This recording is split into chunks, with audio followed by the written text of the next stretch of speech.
Bem-vindos ao canal Otimize Refrigeração. Vamos dar sequência à nossa série de vídeos do canal. Hoje nós vamos falar sobre os tipos de refrigeração, tá? Existentes. Tem bastante coisa para a gente conversar aí hoje. Então vamos lá, vamos ao primeiro tipo. Então, o primeiro tipo de refrigeração que eu gostaria de começar falando seria a refrigeração Peltier, né? Ou baseado no efeito Peltier, né? O que é esse efeito, tá? Uma corrente elétrica passando de dois semicondutores faz com que um lado, um material de materiais semicondutor, um lado ele resfrie e outro lado ele esquente, tá?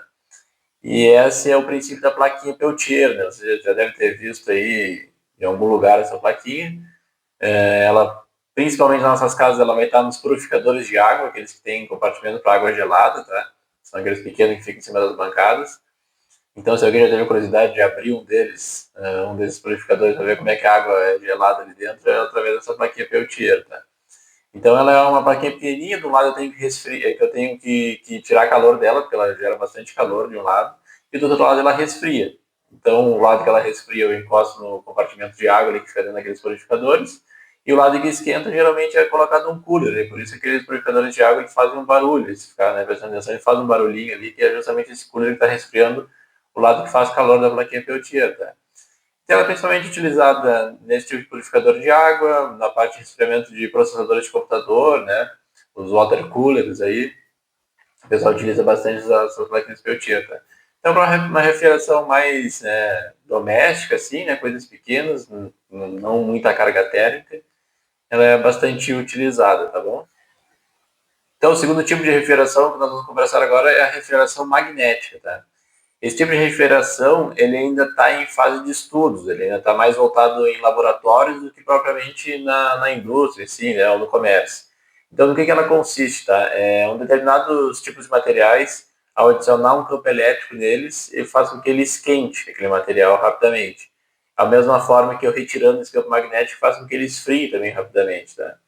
Então, com esse princípio, o pessoal está tentando utilizar ele para fazer a refrigeração, para utilizar quando ele faz esse resfriamento, é utilizar algum tipo de fluido que passe por esse material, esfrie, né, e vá resfriar de fato um ambiente ou o que eu preciso resfriar, né?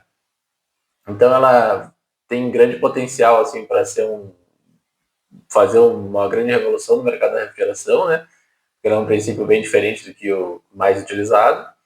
Ela promete ser mais econômica também, né, já que eu não tenho o compressor ali, eu não tenho fluido refrigerante em si, né, para fazer a minha refrigeração. Então, ela vai ser bastante revolucionária se de fato conseguir produzir ela em grande escala, né, conseguir fazer grandes sistemas de refrigeração. Hoje em dia só foi feito ainda protótipos, tá? Ela não tem ainda uma grande instalação funcionando dessa maneira, né? Mas já foi feito pequenas adegas ali, né? Coisas pequenas mesmo, né? Para vocês, pequena quantidade de vinho, carga térmica ainda baixa, né? Porque ela ainda está nessa fase de estudo, né? Mas tem tudo aí para ser uma grande revolução no mercado da refrigeração, né? Então eu tenho ainda a refrigeração a gás, tá? Mais conhecido como o ciclo de Brighton. Então, ela é muito parecida com o ciclo de compressão de vapor, que é o método mais utilizado para refrigeração em tanto industrial, quanto doméstica, quanto comercial. A única diferença dela para essa refrigeração mais convencional é que ela utiliza como fluido refrigerante o ar, tá?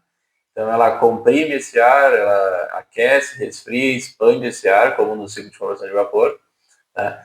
E só que o fluido refrigerante dela é predominantemente o ar, né? Então onde que ela é utilizada, tá? Principalmente, ela é principalmente utilizada em aeronaves, tá? Fazer a climatização de aeronaves, né? Resfriamento ali dentro das aeronaves, porque eu já tenho, né, o ar em abundância ali, então eu já aproveito esse sistema para fazer essa climatização, tá? Então também é um método existente, né, mais voltado nessa área aeroespacial. Eu tenho ainda também a refrigeração por criogenia, tá? A gente até já viu em filmes aí, né, o pessoal sendo congelado, então se utiliza esse método aí da criogenia, né, que é utilizar o nitrogênio líquido para resfriar rapidamente, né, componentes, né, coisas do tipo. Muito utilizado na medicina, tá, para congelamento de células ali, né, e tudo mais, mas também utilizado na indústria, tá, na aeroespacial. Eu já tive um caso também que a gente teve que usar a criogenia ali, né, esse congelamento muito rápido, a gente teve que congelar o fluido dentro de uma tubulação para fazer uma intervenção no quadro de válvulas ali, né, num sistema muito grande, que tinha um fluido refrigerante ali dentro que era muito volume, né? E a gente dispunha de algum tanque, algum lugar onde a gente pudesse recolher esse fluido, daí também não era válido jogar ele fora, digamos assim, porque era um fluido bastante caro. Então a gente partiu para isso, né, para congelar o fluido dentro da tubulação, para a gente conseguir fazer uma intervenção ali no quadro de válvulas. Depois de feita essa intervenção, voltou de novo a esquentar o fluido e daí ele voltou a circular dentro do sistema, né. Então também pode ser utilizado para isso, porém é um processo bastante caro, né, tem que valer bastante a pena para a gente utilizar ele dessa maneira, né? Então nós temos ainda o ciclo de refrigeração por absorção, tá? Esse nós já temos algumas plantas no Brasil que operam com este ciclo, tá? A principal diferença dele para o ciclo de compressão de vapor é que ele não tem a presença do compressor, então isso faz com que ele fique mais econômico, né, o sistema, porque eu não tenho a injeção de energia ali do compressor, né, que é o grande consumidor de energia da nossa planta, né, do nosso ciclo de refrigeração. Então, ele é mais barato, digamos assim, o ciclo, porém ele tem a entrada de mais dois elementos no sistema, né? Dois componentes do sistema. Eu vou ter que ter um gerador e eu vou ter que ter um absorvedor de energia, tá? Então, no que ele consiste basicamente? Ele tem dois fluidos que se misturam, e só que ele tem que ter uma quantidade certa desses fluidos para se misturar, né, dentro desse ciclo, para que seja enriquecida a mistura e eu consiga utilizar uma fonte de calor externa para gerar esse ciclo de refrigeração. Tá? Então, como eu não tenho compressor, eu vou precisar utilizar uma caldeira ou algum tipo de calor, né, que seja gerado residualmente, e eu utilizo isso para o meu gerador lá fazer o enriquecimento, né, da minha mistura. Então, geralmente esses ciclos operam com a mistura de amônia e água, ou brometo de lítio com água, tá?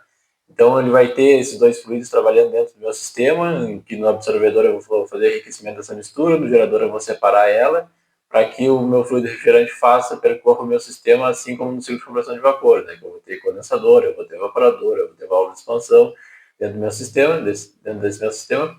Porém, essa é a diferença que eu tenho. Eu não tenho compressor, mas para não ter um compressor, eu preciso adicionar esses dois elementos a mais no meu sistema, né? Que é o gerador e o absorvedor de energia. Né? Então, como eu já comentei, o ciclo funciona basicamente como um ciclo de conversão de vapor, porém tem esses dois fluidos interagindo, enriquecendo uma ou outra mistura. Eu preciso ter essa quantidade, né, de cada um dos fluidos refrigerantes bem dosadas, né, para que o sistema funcione bem, né. Mas ele funciona grandes plantas industriais, tá? Existe no Brasil algumas plantas que operam com esse sistema. E é um sistema bem interessante assim, de refrigeração. E eu deixei por último, obviamente, o ciclo de compressão de vapor, né? Que é o sistema mais utilizado de refrigeração, tanto doméstica como industrial como comercial. E como é que ele funciona, né? Meu ciclo, basicamente, eu tenho que ter um compressor, um condensador, uma válvula de expansão e um evaporador. E esse ciclo é contínuo, né? E o fluido refrigerante. E esse ciclo é contínuo, né? Que fica ali dentro do meu sistema, né? Então, como é que ele trabalha, tá? Dentro do meu compressor, eu vou ter a compressão do meu fluido, em forma de vapor, né? Logicamente. Esse vapor é jogado no condensador, onde acontece a condensação dele. Essa condensação desse fluido está em alta temperatura, então eu tenho um fluido quente ali, porém eu preciso que esse fluido esteja frio no meu evaporador.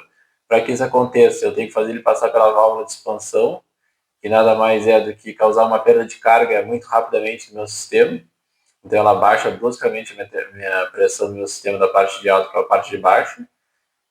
Quando ele faz isso, meu fluido resfria bastante. Então agora eu já tenho o fluido frio, eu posso passar ele no meu evaporador. E conforme esse fluido ganha calor novamente, ele vai começar a evaporar no meu evaporador, volta a virar vapor e ele entra no meu compressor novamente, que vai comprimir esse fluido e jogar ele novamente no condensador. Eu preciso ter no meu compressor somente fluido na forma de vapor, eu não posso ter líquido lá, senão acontece o tal do golpe de líquido, né? Porque o fluido líquido é incompreensível, né? O líquido é um fluido incompreensível. Então, se eu ter ele no meu compressor, eu vou acabar causando golpe de líquido, porque o compressor não vai conseguir comprimir esse fluido, né? Ele vai chegar ali, vai tentar comprimir, não vai conseguir e vai acabar quebrando o meu compressor, né?